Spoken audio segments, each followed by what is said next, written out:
सबसे पहले हाथों को उठाओ, ऑस्ट्रेलिया क्रूसेड्स के लिए तारीफ करो जोर से, जोर से, जोर से, जोर से।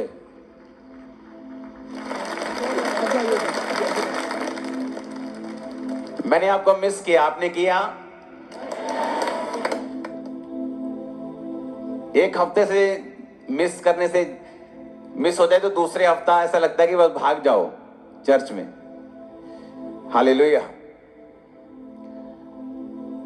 कई वचन होते हैं, आप उसकी तैयारी करते हैं,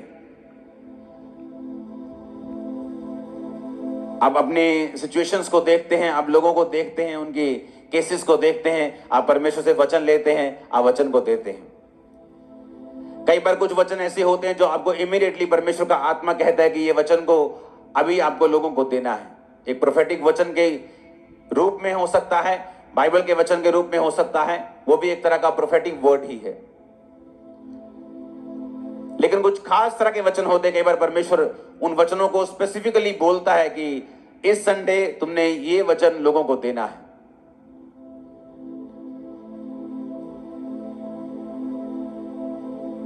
और जब पिछले कुछ सालों में जब मैं मैसेजेस सुनता हूं और लोगों को बोलते हुए देखता हूं कि मैं आपके वचन से मैंने इस तरह से बरकत पाई है, पूरी दुनिया में जब मैं घूमता हूं तो लोगों से मिलने का मौका मिलता है तो वो बताते हैं कि किस तरह से वचन ने मेरी लाइफ और मेरी सेवकाई, मेरे परिवार को बदला है।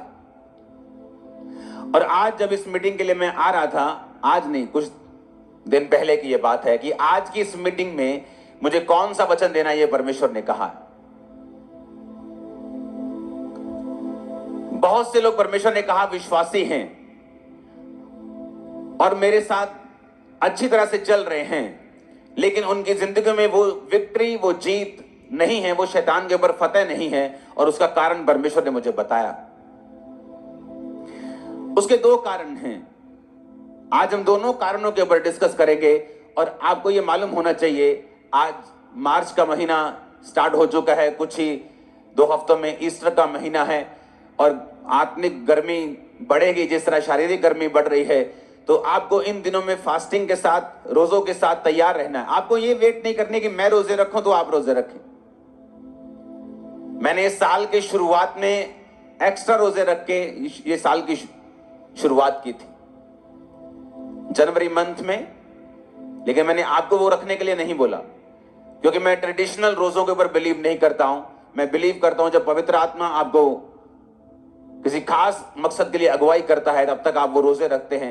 नहीं तो आप हफ्ते में जो 2 रोजे, 1 रोजे, 2 रोजे आपको रखने चाहिए। एक क्रिश्चियन होने के नाते अपनी स्पिरिचुअल एक्सरसाइज को, अथॉरिटी को, जो परमेश्वर ने आपको अधिकार दिए उन्हें यूज करने के लिए, परमेश्वर के साथ जुड़े रहने के लिए वो 2 रोजे कम से कम, मेरा ये मानना है कि आपकी लाइफ में होने चाहिए।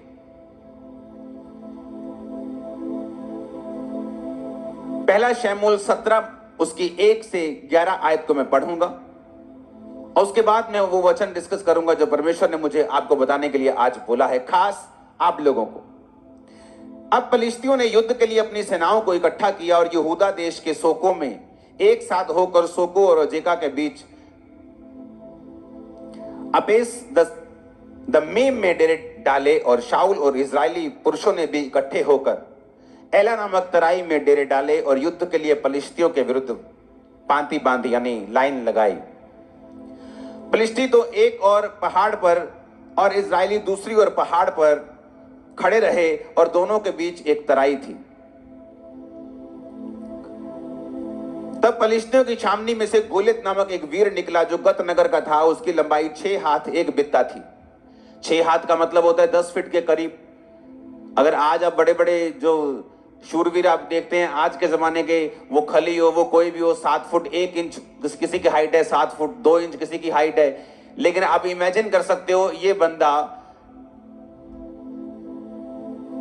10 फीट का था और उसके सिर पर पीतल का टोप था। एक पत्थर का झिलम वो पहने हुए था जिसका तौल 5000 शकेल पीतल का था। उसकी टांगों पर पीतल के कवच थे, उसके कंधों के बीच बर्शी थी। भाले की छड़ उसके जुलाहे के डोंगे के समान थी। उसका फल 600 शकेल लोहे का था, यानी कम से कम जो उसके हाथ में भाले का जो हिस्सा था वो 57 किलो का था। आज अगर आप में से 90% लोगों को बोलो कि 57 किलो उठा के सिर्फ एक बार ऐसे कर दो तो नहीं कर पाएंगे। लेकिन उसने कहा कि वो उसके साथ वो लड़ता था और एक ढाल लिए हुए एक जन उसके आगे चलता था। वह खड़ा होकर इजरायली पांतियों को ललकार के बोला, तुमने यहां आकर लड़ाई के लिए क्यों पांति बांधी है? क्या मैं फलिश्ती नहीं हूं और तुम शाऊल के अधीन नहीं हो? अपने में से एक पुरुष चुनो कि वह मेरे पास उतर आए। आवाज नहीं आनी चाहिए इधर से कोई भी। ओके, ये देखो आवाज है, भागो, कंस्ट्रक्शन बंद कराओ। यदि वे मुझसे लड़कर मुझे मारे तब तो हम तुम्हारे अधीन हो जाएंगे। यदि मैं उस पर प्रबल होकर मारूं तो तुम्हें हमारे अधीन होकर हमारी सेवा करनी पड़ेगी। वह फलिश्ती बोला, मैं आज के दिन इजरायली पांतियों को ललकारता हूं कि किसी पुरुष को मेरे पास भेजो कि हम एक दूसरे से लड़ें। और उस फलिश्ती की इन बातों को सुनकर शाऊल और उसकी समस्त इजरायलियों का मन कच्चा हो गया और वो अत्यंत डर गए। अब यहां पर दो सीन हैं। पहला कि शाऊल डरा क्यों? कौन था शाऊल? वचन ये कहता है कि शाऊल इजरायलियों का राजा था। और किसने खड़ा किया था? क्या वो वोट्स लेकर खड़ा हुआ था? क्या लोगों की सहमति से खड़ा हुआ था? या उसे परमेश्वर ने अभिषेक किया था? आप मुझे बताइए वो किस तरह खड़ा हुआ था?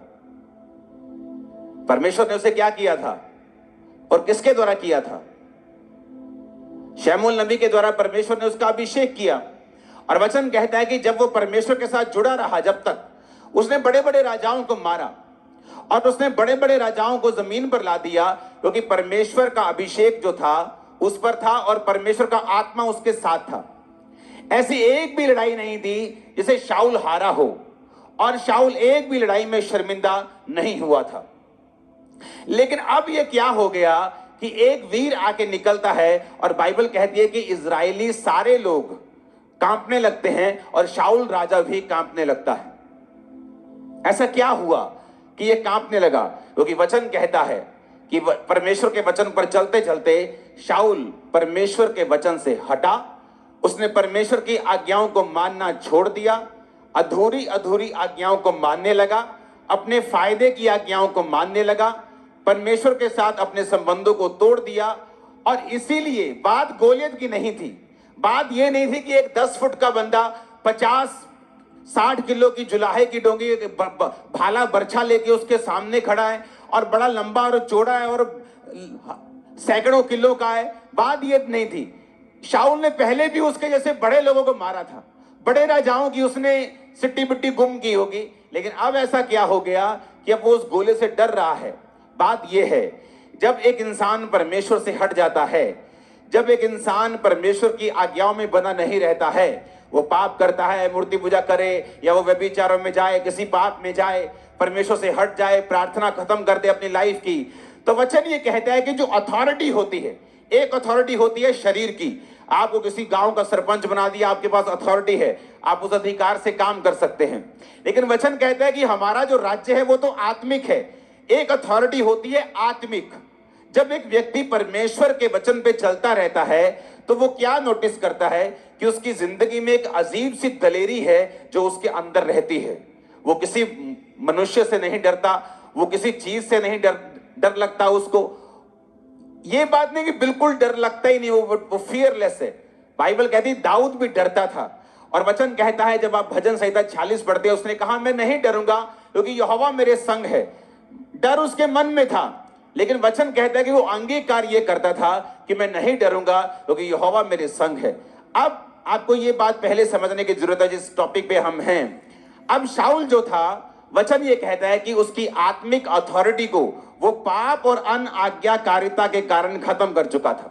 कई बार क्या होता है, आप परमेश्वर के साथ आप रिश्ते में होते हैं, आप प्रभु के साथ मेल मिलाप में होते हैं, हाँ, आप रोज प्रार्थना करते हैं, आप पाप से दूर रहते हैं, आप सब तरह से परमेश्वर को प्रसन्न करने की कोशिश करते हैं। इसका मतलब ये नहीं कि आप 100% प्रभु यीशु के जैसे चलने लग जाते हैं, लेकिन आपकी इंटेंशन यही होती है कि मुझे कोई ऐसा पाप नहीं जानबूझ के करना, मुझे प्रेयर में रहना है, मुझे वचन पढ़ना है, मुझे रोजों में रहना है। और इस तरह से जब आप परमेश्वर में चलते हैं, एक अजीब सी स्पिरिचुअल अथॉरिटी आपके साथ रहती है। जब दो व्यक्ति दोनों चर्च में आते हैं, एक आत्मिक अधिकारों के नीचे है, वो परमेश्वर में चलता है, वो प्रार्थना करता है, वो प्रभु के साथ अच्छे संबंध हैं। ये नहीं, फॉरेन के लोग मैंने देखे हैं, अच्छा संडे डबल दिहाड़ी मिल रही, संडे ज्यादा डॉलर मिलते काम करने के, तो संडे काम करते, कहते वचन हम कोई बात नहीं आगे ऑनलाइन सुन लेंगे।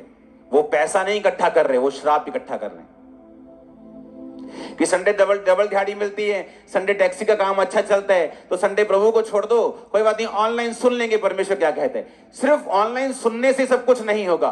कई बार आप जब परमेश्वर की हुजूरी में आते हैं, आपको प्रैक्टिकली परमेश्वर वो ग्रेस देता है, अनुग्रह देता है, जिससे आप अपने जीवन की मुश्किलों से और अपने जीवन के प्रॉब्लम से और उन फाइट से बाहर आ सकें जो आपको घेरे हुए हैं, और वो ऑनलाइन रह के नहीं आती। ऑनलाइन है, कभी साल में एक मीटिंग मुझे कहीं बहुत इमरजेंसी जाना पड़ रहा है तो मैं ऑनलाइन देख रहा हूं। उन लोगों के लिए ऑनलाइन है, फौजियों के लिए ऑनलाइन है, जिनको मालूम है कि हम अपना चौकी छोड़ के कहीं जा नहीं सकते, उन लोगों के लिए। बाइबल कहती जब आप अधिकारों से भरे होते हैं, फर्क कहां लगता है? एक व्यक्ति जो अधिकारों से भरा हुआ है और सही तरह से प्रभु में चलता है, दूसरा भी चर्च आता है, कभी कभी प्रेयर कर लेता है, कभी कभी पाप कर लेता है, कभी कभी शराब पी लेता है, कभी कभी कुछ कर लेता है।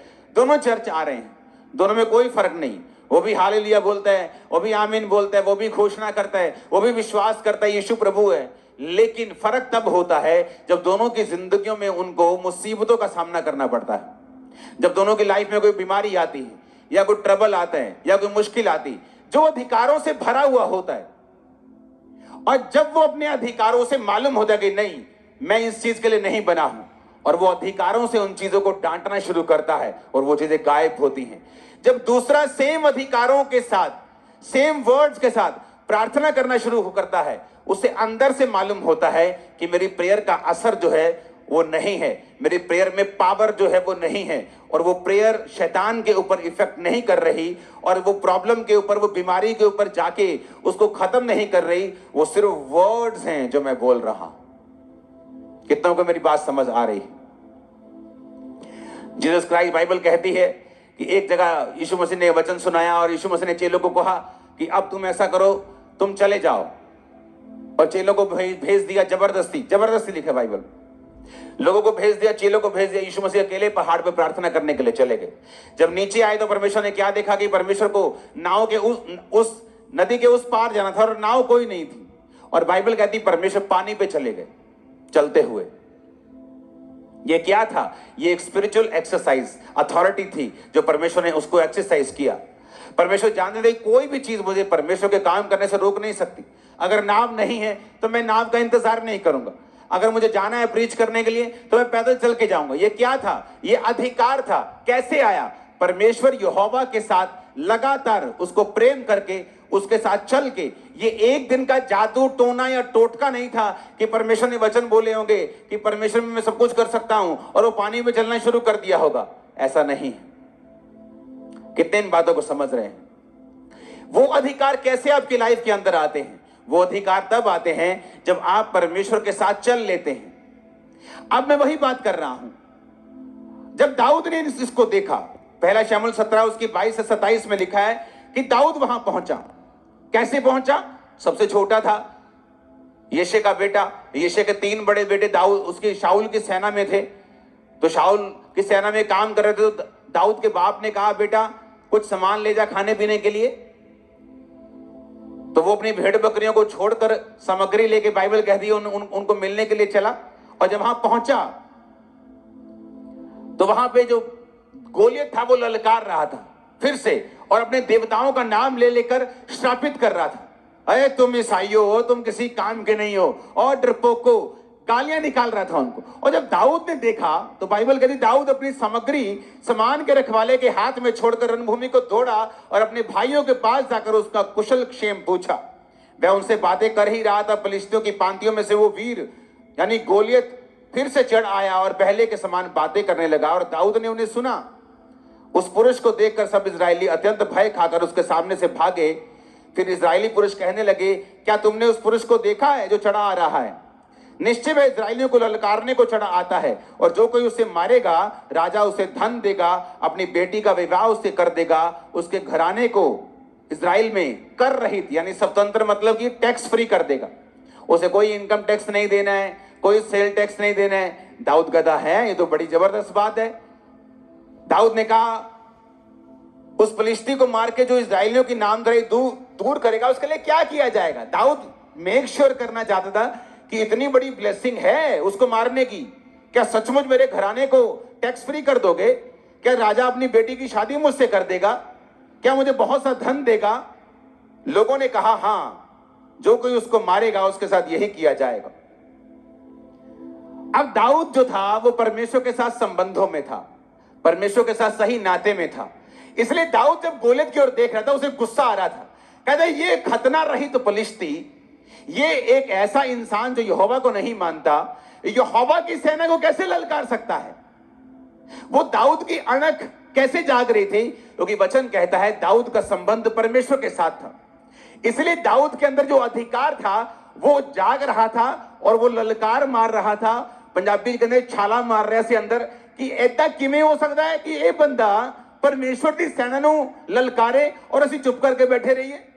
और शाऊल जो राजा था दाऊद से कहीं अधिक लंबा चौड़ा था, और वचन ये कहता है कि पूरे इजराइल में शाऊल के कोई भी कद के जितना नहीं था, सारे उसके कंधे तक, वो भी बड़ा लंबा चौड़ा था। लेकिन अब अधिकार काम नहीं आ रहे थे। क्यों?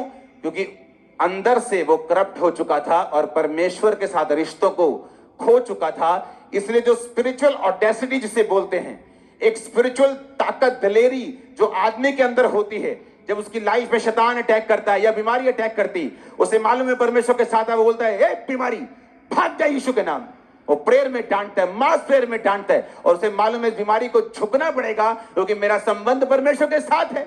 लेकिन अगर उस बंदी को पता हो कि रात को मैं ब्लू फिल्म में देख के आया हूं, मेरी लाइफ में कमी है, टाइट पे नहीं करता हूं, प्रेयर नहीं करता हूं, उसको मालूम है जो बीमारी उसको घेरती है या शैतान उसको घेरता है, उसको अंदर से पता होता है कि मैं इसको डांटूंगा तो ये भागेगा नहीं, मैं इसको भगाऊंगा ये भागेगा नहीं, क्योंकि वो आत्मिक अधिकार ओरिजिनल है। और शैतान भी उन अधिकारों को जानता है अगर वो आपके अंदर है और आप परमेश्वर के साथ सही है तो।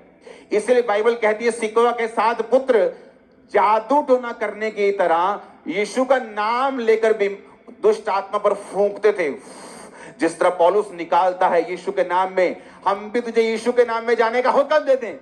शैतान ने कहा पौलुस को मैं जानता हूं, यीशु को पहचानता हूं, तू कौन है? क्योंकि तू बिना अधिकारों के साथ मुझे डांट रहा है। लेकिन अधिकार कैसे आएंगे? अधिकार आएंगे जब हमारा रिलेशन परमेश्वर के साथ होगा। हम प्रभु के साथ रोज के तरह रोज चलेंगे। अपना क्रूस जो रोज उठाकर मेरे पीछे चलेगा वो मेरे योग्य होगा। परमेश्वर ने कहा। होता क्या है? आपको महसूस नहीं होता। आप अच्छी डाइट खाना शुरू कर दो, आपको एकदम से महसूस नहीं होगा।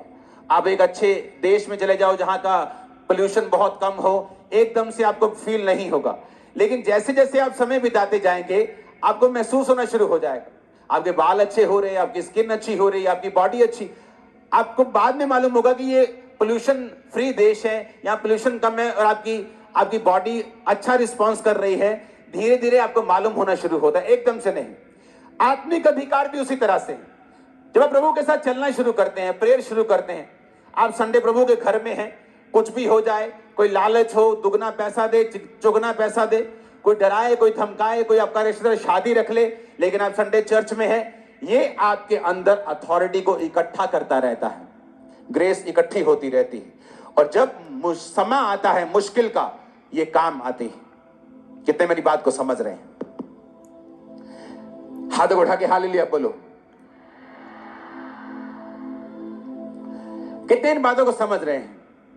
तो मैं यही बात पूछ रहा हूं, ऐसा क्या था दाऊद में कि वो दलेरी दिखा रहा था, और ऐसा क्या नहीं था शाऊल में कि वो दलेरी दिखा नहीं पा रहा था? बात यह थी, दाऊद परमेश्वर के साथ जुड़ा हुआ था और शाऊल परमेश्वर से हट चुका था। तो पहला स्टेप आपका क्या होना चाहिए? अगर आपको मालूम है कि आपकी लाइफ का गोलियत है, लोगों को मालूम है कि आपकी फैमिली में ये ट्रबल है, आपकी फैमिली में मौत का आत्मा काम कर रहा है, कभी बाप मर रहा है, माँ मर रही है, माँ बीमार है, अभी चाची बीमार है, अभी ताया बीमार है, आपको मालूम है कि आपकी फैमिली में गोलियत अटैक कर रहा है, आपकी अनसर्टेन टाइम पे डेथ हो रही है, जवान लोग बीमार हो रहे हैं, जवान लोग मर रहे हैं, तो आपको ये मालूम होना चाहिए कि गोलियत आपके परिवार के सामने खड़ा है। अब होगा क्या? अब रोने से कुछ नहीं होगा, चिल्लाने से कुछ नहीं होगा, बाइबल के वचनों को जादू टोने की तरह टोटका बना के बोलने से कुछ नहीं होगा, जब तक आपका अपना संबंध परमेश्वर के साथ सही नहीं होगा। हालेलुया। और जब आपका संबंध परमेश्वर के साथ सही होने लगता है, आपके अंदर अधिकार आने लगते हैं, और ये प्रैक्टिकली ही मालूम हो सकता है। जैसे मैं आपको बोलूं कि अगर आप ये खाएंगे तो आपके अंदर ताकत आने लगेगी, तो अभी आपको ताकत महसूस ना हो, लेकिन जब ताकत आएगी, आप मैं बोलूंगा क्या ताकत दिख सकती है, तुम्हें ताकतवर महसूस हो रहा है, क्या तुम दिखा सकते हो?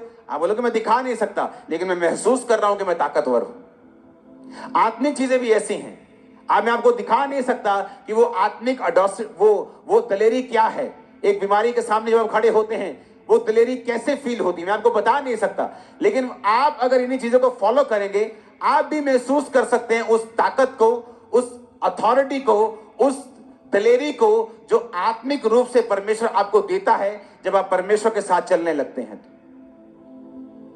हालेलुया। कितने इन बातों को समझ रहे हैं?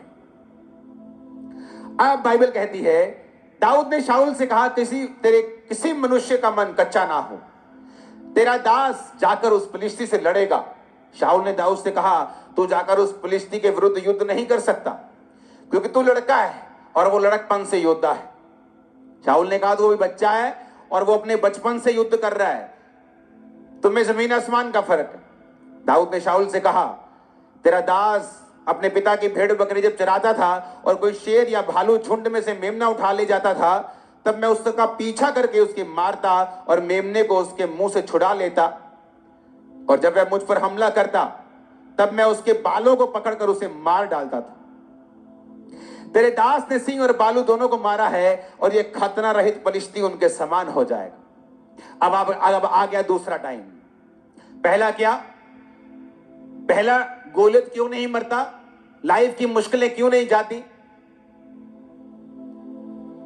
मैं बड़ा हैरान था जब लोगों से मिलने का मौका मिलता है, 80% लोग आकर बोलते हैं, मुझे आत्मा में बढ़ना है, मैं आत्मा में बढ़ना चाहती हूं। प्रेयर कितनी करते हो? 10 मिनट। अब ये वो हिसाब हो गया, कोई आगे बोले, मैं जी ओलंपिक बॉडी बिल्डर बनना चाहता हूं, ओलंपिक लेवल का। एक्सरसाइज कितनी करते हो? हाँ जी 5 मिनट। अपने दिमाग हमारे सेट, हम सेंस में क्यों नहीं, हम नॉनसेंस बातें क्यों करने लगते हैं? हमें आत्मा में बढ़ना है और हमारी 2.5 घंटे प्रेयर नहीं है। आपको क्या लगता है हम आत्मा में बढ़ जाएंगे? यीशु ने कहा, दुष्ट आत्मा भी विश्वास करती है और थर थराती है कि यीशु खुदा है। तुम भी तो विश्वास करते हो और थर थराते हो, तो तुम में और दुष्ट आत्मा में फर्क क्या है?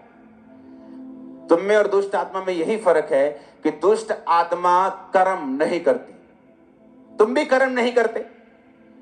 तुम आत्मा में बढ़ना चाहते हो, लेकिन प्रेयर तुम्हारी 0 है, आधा घंटा है। आत्मा में बढ़ना चाहते हो, हफ्ते में कम से कम 2-3 फास्ट तुम्हारे होने चाहिए। 2004 में मैं नहीं कहता आप मेरी तरह फास्टिंग करें, क्योंकि उसका नेगेटिव असर बॉडी पे मेरा उस जमाने में हुआ था, क्योंकि एक हफ्ते में 3 दिन रात के हमारे रोजे होते थे। अगर मैंने मंगलवार, बुधवार, वीरवार 3 दिन रात के रोजे किए, जब शुक्रवार आता था तो दिन का रोजा होता था, शनिवार दिन का रोजा होता था, संडे दिन का होता था, सोमवार दिन का होता था, मंगलवार फिर दिन रात के रोजे होते थे। और 1 साल हमने कंटिन्यू ऐसा किया है, क्योंकि सारा ग्रुप करता था तो सभी करते थे। और लोगों को आज आत्मा में बढ़ना है आधा घंटा प्रेयर करके, लोगों को आज आत्मा में बढ़ना है बिना फास्टिंग के, आत्मा में बढ़ना है बिना बाइबल पढ़े, ये पॉसिबल नहीं। आपको प्राइस पे करना पड़ेगा। अब यहां पे दाऊद जो था उसने कहा कि ये खतना रहित फिलिस्ती भी उसी शेर भालू के समान होगा। ऐसी ओडेसिटी, ऐसा दिलेरी कैसे? क्योंकि दाऊद को मालूम था कि परमेश्वर मेरे संग है। जोर से हालेलुया बोलो। अब दो तरह के लोग हैं जिनकी लाइफ से गोलियत नहीं जाएगा। पहले वो जिनका परमेश्वर के साथ कोई संबंध नहीं, जो है तो क्रिश्चियन, आते तो चर्च हैं, लेकिन प्रेयर नहीं करते, पाप में है, अपनी मर्जी करते हैं। अगर घर में है तो फूट डालने का कारण है, घर में है तो, मोहल्ले में है तो चुगलियों का कारण है। जिनका प्रार्थना में कोई ध्यान नहीं, जिनका यह ध्यान है कि चुगली कैसे करनी, घर तोड़ने कैसे हैं, कैसे पैसे अठियाने हैं, कैसे काम खराब करने हैं, तो बाइबल कहती वो अधिकार तुम चाहकर भी प्रयोग नहीं कर पाओगे, क्योंकि आत्मिक अधिकारों के लिए तुम्हें परमेश्वर के वचन के ऊपर चलना पड़ेगा। तो पहली तरह के वो हैं जो परमेश्वर के साथ कोई भी संबंध नहीं रखते हैं, और इसीलिए जब गोलियत उनके सामने आता है, वो शाऊल की तरह है तो क्रिश्चियन, है तो मसा किए हुए थे, कभी राजा थे, लेकिन अब टांगे कांपती हैं शैतान के सामने। क्यों? क्योंकि परमेश्वर के साथ संबंधों को तोड़ चुके हैं। और परमेश्वर ने बताया दूसरे तरह के वो लोग हैं जिनकी लाइफ से गोलियत नहीं जाता, जो दाऊद की तरह परमेश्वर के साथ संबंधों में तो हैं, लेकिन कभी भी घोषणाएं अपनी जिंदगी के ऊपर, परिवार के ऊपर, बिजनेस के ऊपर, बच्चों के ऊपर नहीं करते, कभी नहीं करते। पहला वो जो शाऊल की तरह है, वचन छोड़ चुका है, संगति छोड़ चुका है, पाप में है, फोन का यूज गलत करता है, सब तरह के गलत काम करता है, प्रभु के साथ कोई समय नहीं है उसका। पहली तरह के वो हैं। जब वो अपने अधिकारों का प्रयोग करने के लिए शैतान के सामने जाएंगे तो वो शर्मिंदा होंगे, क्योंकि तुम्हारे चाहने से कुछ नहीं होता। अगर चाहने से सब ठीक हो जाए तो दुनिया में कोई मरे ना, अगर चाहने से सब दुष्ट आत्मा चले जाएं तो दुनिया में कोई भी दुष्ट आत्मा से ग्रसित ना हो, कोई गरीब ना रहे, कोई श्राप में ना रहे। चाहने से कुछ नहीं होता। लाइफ तुम्हें वो नहीं देती जो तुम डिजर्व करते हो, लाइफ तुम्हें वो देती है जिसके लिए तुम फाइट करते हो। आमीन, हालेलुया। ऊंची आवाज में हालेलुया बोलो। कई बार आप लोग देखते हैं और आप सोचते हैं यार ये आदमी नाटा सा है, इसकी वाइफ कितनी अच्छी है, इसका हस्बैंड कितना अच्छा है, क्योंकि उन्होंने उन चीजों के ऊपर अपने अधिकारों का प्रयोग किया है,